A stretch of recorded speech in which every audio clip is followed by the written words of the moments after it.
Foxy Pacer, and I'm here with you today to introduce you to Nearpod. You might be hearing a lot about Nearpod lately and wondering, what is it?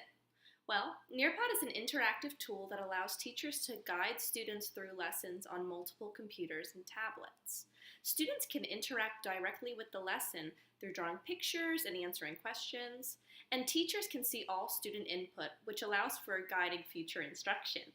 Through watching this video, I would like you to be able to access the Nearpod lessons through the Rapid Identity home screen, search for lessons that fit your instructional needs, and be able to visualize how you would use these lessons and implement them in your classroom with your students.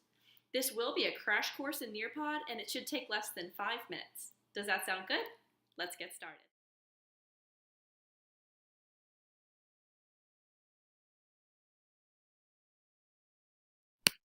In order to accomplish our objectives, we need to log into Rapid Identity and get to our home screen. So I'm going to log myself in first to get to all of these lovely icons. And when you look in the 4th row down at the very bottom, you'll see there's a Nearpod icon. I'm going to click on the Nearpod icon, make sure I'm getting in through my school email account, and get right into the Nearpod website. So here we are, we've gotten to Nearpod through Rapid Identity. So now we need to select lessons. So if you want to select a lesson specific to whatever you're teaching, you need to click on the Explore tab at the top of the screen. And when you click on the Explore tab, you'll see there are lots of offers and different lessons that are advertised. But in order to really pinpoint what you need, I would go to the search bar. So I'm going to model this and say we are doing decimals.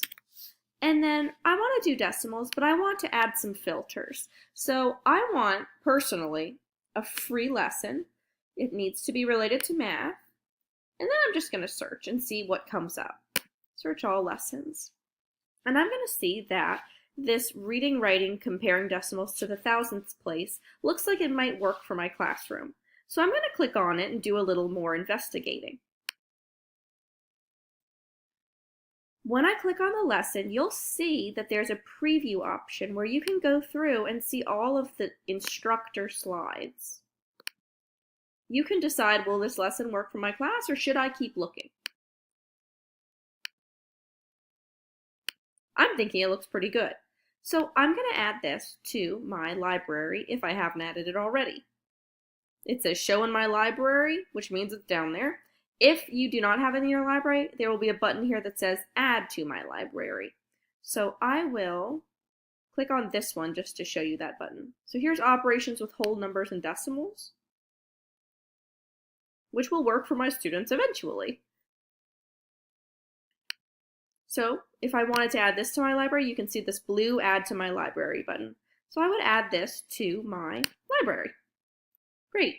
So now we have a lesson that we want to use with our kids. Let's see what we would do in order to implement it in our classroom. So I'm going to go back to my library at the top of the screen.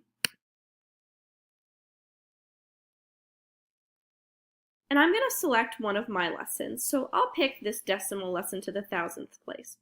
And when you hover over the lesson, you'll see you have several options. Live session is for you to control the lesson and move through it, and the students will just move along with you. Student paced is when the student would do it on their own.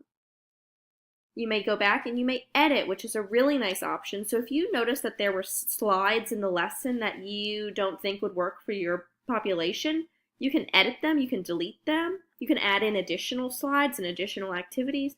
And if you want to go back and preview again, you would just click preview. So say you want to do this with your students and you are in control. You would click on live session.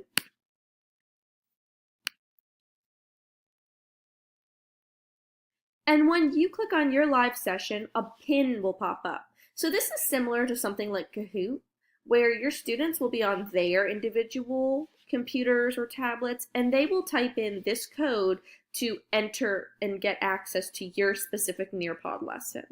So you would put that code up. I write it on the board. You can leave this up. They'll type that in, and they'll access this through the Nearpod on their Rapid home screen.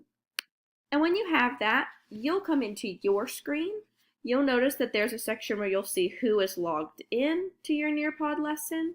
There's a reminder for the pin, and then you can start moving through your lesson with the students. So you would click on these arrows as you please to move them through the lesson. So whatever is on your screen is what they will see as well. So I hope that this was helpful for you. If you have any questions about how to use Nearpod in your classroom, please let me know. Thank you so much.